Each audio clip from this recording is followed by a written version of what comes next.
Hello everyone, welcome back to Bedrockin Minecraft. Today I thought we'd do something a little different. It's still got redstone involved. Less tutorial-ish, but there's actually a good bit of redstone involved in this. I decided I don't have enough diamonds for my liking. Now, we're not poor by any stretch. If we take a look at me money bin, I do have a bit of diamond here, 23 blocks, but that could be more. Now, diamonds are kind of in a weird spot right now with Minecraft. With all the trading halls that we have and just the ability to get stuff really cheap, diamonds are somewhat not needed, but at the same time, they're still kind of the default currency on most SMPs. So that means we're going to need a reasonably steady income of them for various purposes. I like to buy rockets rather than try and find a spot to make a mob farm and make my own. I just buy them outright. Now, if we remember our basement here, we've got kind of our starter storage area here. We have a lot of room under our base that's not being utilized just yet. So I decided I came back over here and dug out a bit and gave ourselves a bit of room to work. The store I want to make, I'm going to make a potion store. Why? Because generally they're needed. People use them. I use fire res a lot, water breathing. So for that,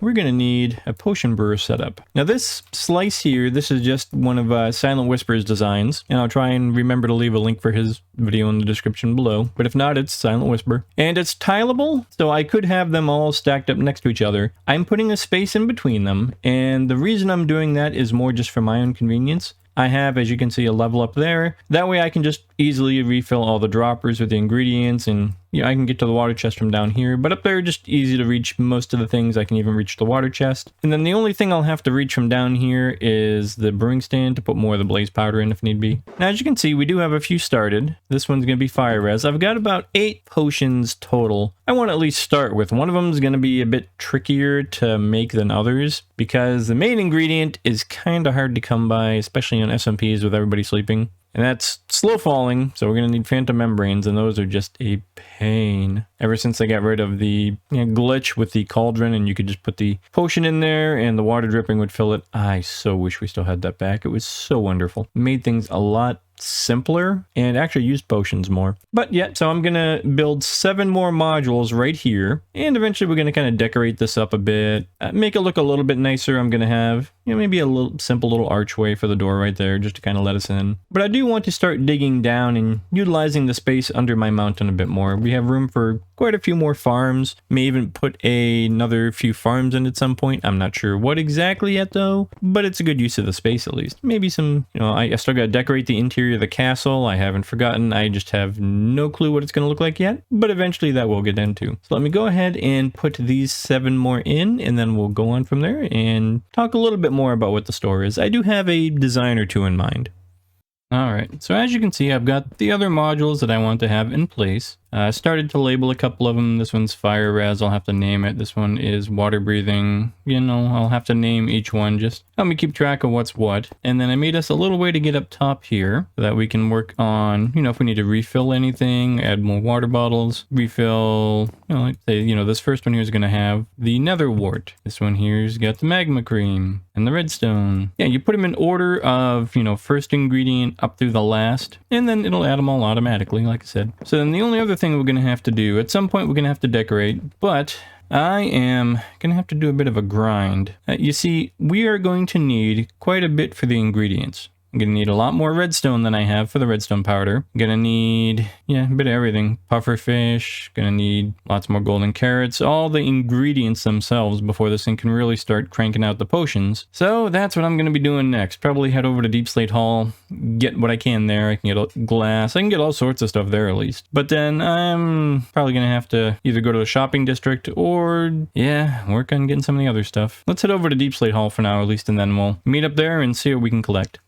Alright, here we are back at Deep Slate Hall, and I've got quite a bit of trading to do. Luckily, I've been building up the emeralds here at least. Emeralds are, for all intents and purposes, free, just takes the time to get them. I need to find, which ones of our guys here have glass. Not all of them do. And I've added some more villagers since the last time as well. As you can see, I've not only expanded our farmers, but I moved them down here. So now we have 3 farmers with golden carrot trades. We have 1 cartographer, and I'm going to get 2 more. The reason for the cartographer isn't for the maps. We don't use maps on the server. They're disabled. A lot of issues with them. It's actually for this here. The glass pane trade. So what you do, you go to the librarians, you trade for this stuff here, turn it into panes, turn around, sell it back to these guys. Kind of an easy way to get a lot of emeralds built up too. And I also thought, hey, there's a wool farm right over there. Why don't we throw some shepherds in? So yep, got 3 shepherds. We have all the colors of wool, so the colors that they trade really didn't matter. But we got a white wool, we have brown and gray. So yeah, just another way to, you know, make emeralds easily with what's around. We got some stonemasons. Unfortunately, they all trade for this here, the pillar. I was hoping they'd trade for just the quartz block. So yeah, I gotta decide what I want to do with them.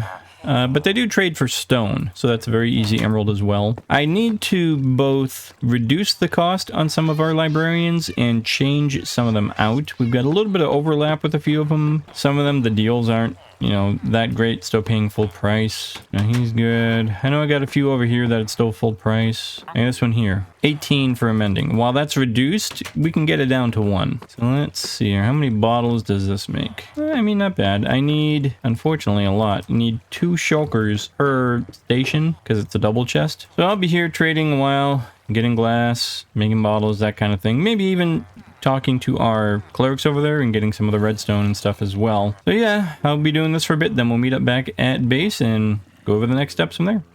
So a quick aside, due to some technical, I have no idea why reasons, because machinery is, you know, a magical mess of wiring and other things, lost some footage from kind of between that last scene and where we're going to be going. Really wasn't a lot of footage. It was actually just me kind of talking about our spot in the shopping district that I had kind of prepped out and started to dig out and stuff, because I do have a very specific design. At this point, the shop is fully built. I've got everything in place. I even have our special little feature that we'll go take a look at in a moment. Stocked it up a little bit with some, at least beginning products, so we can hopefully start making some diamonds. So why don't we go on over and we'll take a look and talk about the design.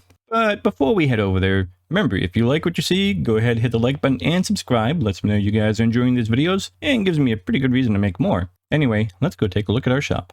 All right, here we are in the shopping district. It's coming along pretty good. We've got quite a few different shops kind of starting to make their way in here. Still lots of room to go, and I might eventually put in a few more shops anyways. I'm just working on some ideas still. But before I turn around to look at our shop, the idea behind it was, see, when I grew up, I remember when the Nintendo Entertainment System came out, the good old NES. What I grew up playing, I was in elementary school at the time. And of course, probably one of the most popular game series of all times, The Legend of Zelda. And so I took some inspiration from that game for my shop here. So I present to you the shop I have not named yet because I can't think of a good one, but it is built like a health potion bottle from Legend of Zelda with a little building I attached on back. And this is our special feature.